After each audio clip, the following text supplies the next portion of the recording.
তো গুরুত্বপূর্ণ এবং আমার শ্রদ্ধাভাজন জনাব হযরত ওমর ওয়াইজ ভাইজান, আমি তাকে অনুরোধ করব, যিনি আমার সর্ব অবস্থায় মাদ্রাসার একেবারে শুরু, অ্যাকচুয়ালি বললে শুরু ভুল হবে না, একদম প্রাথমিক অবস্থা থেকে তিনি আমার সর্ব অবস্থায় পরামর্শদাতা এবং সর্বদিক দিয়ে আমাকে সহযোগিতা করেছেন। আর্থিক দিক দিয়েও আমাকে, যে সময় আমি অনেক ভেঙে পড়েছিলাম, হযরত আমাকে অনেক হিম্মত আফজাই করেছেন। হযরত এবছর একটা আমরা মসজিদের টিওয়ালের কাজ করতে গিয়ে এক জায়গায় ফেসে গিয়েছিলাম। সেখানে বোরিং করানোর পরে সেই বোরিংটা মিস্টেক হয়ে যায়। সেই ক্ষেত্রে মেহমানের কাজ ছিল কাজটা সম্পূর্ণরূপে দেখানো। সেই ক্ষেত্রে কোন খাত থেকে টাকা নিয়ে সেটা পূরণ করব, প্রায় 1,87,000 টাকার প্রজেক্ট সেখানে ডেট হয়ে গিয়েছিল ওই বোরিংটা। সেই ক্ষেত্রে আমি যখন অত্যন্ত ভেঙে পড়েছিলাম, আমার সেই মুহূর্তেও হযরত আমাকে হিম্মত আফজাই করেছেন, বলছেন মুফতি সাহেব আমি আপনার সম্মুখে আছি, এখন যে কোনো ভাবে ম্যানেজ করো, আমি যে কোনো ভাবে তোমার এই টাকাটা আমি উদ্ধার করে দেব ইনশাআল্লাহ। সেদিক দিয়ে হযরত আমাকে সঙ্গে সর্ব অবস্থায় থাকেন। আমাদের সম্মুখে সেই ওমর ওয়াইজ ভাইজানকে আমি অনুরোধ করব, অল্প কিছুক্ষণ, মাদ্রাসা নিয়ে ওনার একটা স্বপ্ন আছে, এই প্রত্যন্ত গরিব এলাকায় এবং গরিব বাচ্চারা কিভাবে এখানে পড়াশোনা করবে, কিভাবে উন্নত মানের শিক্ষা লাভ করতে পারে, সেই দিকটা ভেবে তারা অত্যন্ত গুরুত্বপূর্ণ যিনি ভূমিকা পালন করছেন, সেই মুহূর্তে এই প্রতিষ্ঠান নিয়ে হযরতের কি স্বপ্ন আছে, क्या ख्वाब देखता है उन्हें, আমাদের সামনে তিনি পেশ করবেন। আমি হযরত ওমর ওয়াইজ ভাইজানকে অনুরোধ করছি। আসসালামু আলাইকুম ওয়া রাহমাতুল্লাহি ওয়া বারাকাতুহু। আলহামদুলিল্লাহি রাব্বিল আলামিন, নাহমাদুহু ওয়া নুসাল্লি আলা রাসূলিহিল কারীম, আম্মা বাদ। আউযু বিল্লাহি মিনাশ শাইতানির রাজীম, বিসমিল্লাহির রহমানির রহিম। আসসালামু আলাইকুম ওয়া রাহমাতুল্লাহি ওয়া বারাকাতুহু। स्टेज पे उपस्थित हजरत मौलाना मुफ्ती बुजुर्ग लियाकत अली साहब दामद बरकातुहुम, আমি গত বছর এসেছিলাম, হযরত থেকে দোয়ার সুযোগ আমি পেয়েছি। আর আমার ভাই হযরত মৌলানা মুফতি আমির আলী সাহেব, ইনার সঙ্গে জমিয়তের মানে এখান থেকেই সম্পর্ক হয়েছে, তার মধ্যে জমিয়তের সঙ্গে একসঙ্গে যুক্ত আছি, আমরা মানুষের জন্য কাজ করছি মাশাআল্লাহ। আর মুফতি শামসুদ্দিন সাহেব, আমি জাস্ট এখানে আমি কোনো আলিম নেই আর কোনো খুব বড় একটা ব্যবসায়ী নেই, আমি একটা ছোটখাটো সোশ্যাল অ্যাক্টিভিস্ট, মানুষের জন্য আমি কাজ করি। এখানে যে এই মাদ্রাসাকে একটা ছোট যে 6 মাসের বাচ্চা থাকে, সেই বাচ্চাকে যে পরवरिश করে, ছোট বাচ্চাকে পরवरिश করে গোদ নিয়ে না, এই মাদ্রাসাকে আমি সেটু দেখেছি। যখন এই মাদ্রাসার একটা ঝোপড়ি ছিল, ওই সময় এখানে এসেছি, এখানে শীতকালে আমি আসলাম, আমি ওখানে দেখেছি বাচ্চার গায়ে জ্যাকেট নিয়ে, ওখানে কম্বল নিয়ে এই পরিজন আছে, সে আমি আজ এসে দেখলাম এখানে এই দরকার আছে, সেই দরকারটা আমি পূরণ করব। আমি করব না, আল্লাহ তাআলা করবে আমার পক্ষ থেকে। কিন্তু এখানে আসার পরে আমি সব থেকে আগে দেখলাম কি এখানে যে ছোট ছোট বাচ্চা আছে, সেই শীতকালে ওখানে একটা ছোট পুকুর আছে, ওখান থেকে পানি নিয়ে ওযু করছে, সেটা আমার খুব গায়ে লাগলো। আমি ফটাক করে ছবি নিয়ে আমার গ্রুপে ডাললাম। আমার একটা বন্ধু বলেছে কি প্রয়োজন আছে, আমি বললাম পানির সব থেকে বেশি প্রয়োজন আছে। আলহামদুলিল্লাহ, সঙ্গে সঙ্গে আমার পুরো টিম এখানে এসে একটা পানির পাম্প লাগানোর একটা সুযোগ পেয়েছি। সেই সময় থেকে এই মাদ্রাসা থেকে আমার এই মোহব্বত হয়ে গেছে কি এখন অবধি আমি নিজেকে খুব ভালো ভাগ্যশালী ভাবি। আমি খুব ভাগ্যশালী কি আমি একটা মাদ্রাসার কে ছোটবেলা থেকে পরवरिश করে করে এখন একটা বড় পদা হয়ে গেছে। আর আলহামদুলিল্লাহ, এই মাদ্রাসা একদিন এত বড় বিশাল দরখত হবে, তার ছায়া থেকে এই পুরো গ্রাম না ইনশাআল্লাহ পুরো বাংলার, পুরো ইন্ডিয়াতে মুস্তাফিজ হবে ইনশাআল্লাহ।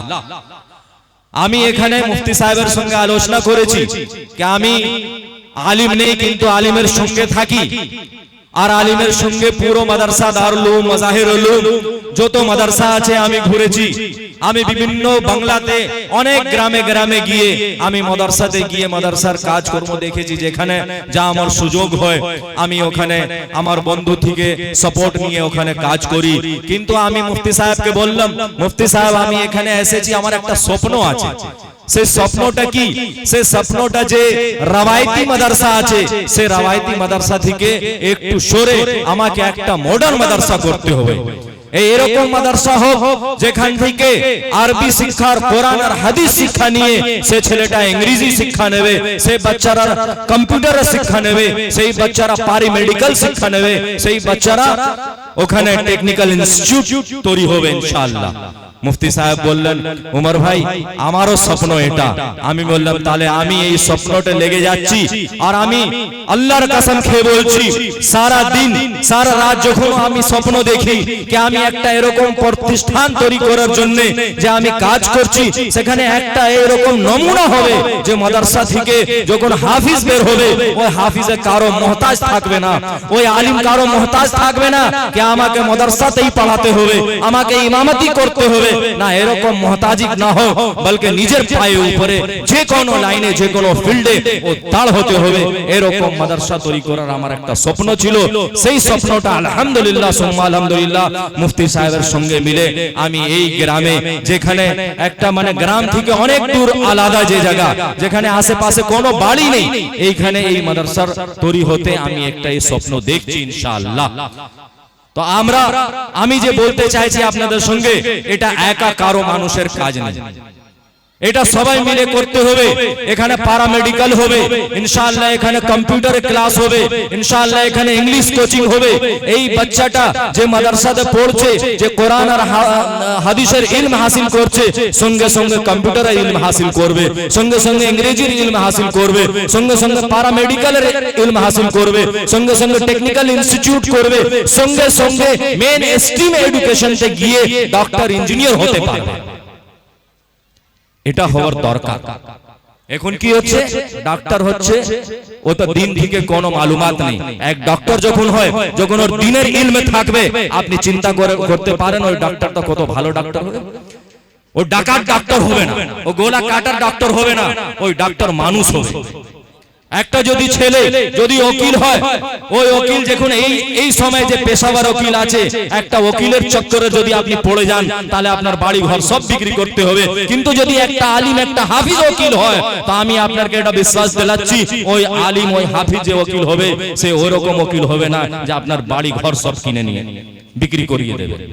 তা আপনারা যদি চান কি এখানে এই রূপনগরের এই গ্রাম অঞ্চলে এরকম বড় প্রতিষ্ঠান তৈরি হোক, যার ছায়া পুরো বাংলাতে, গোটা বাংলাতে এই ছায়াটা পড়ুক আর গোটা বাংলাতে নাম হোক, তাহলে এই পুরো আশেপাশের গ্রামবাসীর নাম হবে কি পুরো সুযোগ দিয়ে আপনারা এই প্রতিষ্ঠানকে তৈরি করেছেন। আপনারা সাথ দেবেন? জোরে হাত তুলে বলুন, সবাই সাথ দেবেন তো? যেরকম জান মাল দোয়া যার যেরকম ক্যাপাসিটি, আমি মা বোন থেকে বলছি, প্রত্যেক দিন 10 টাকা 20 টাকা যা আপনার থেকে হয়, আপনি আলাদা করে এই মাদ্রাসার জন্য রাখবেন। এই মাদ্রাসার খুব আহমিয়ত আছে।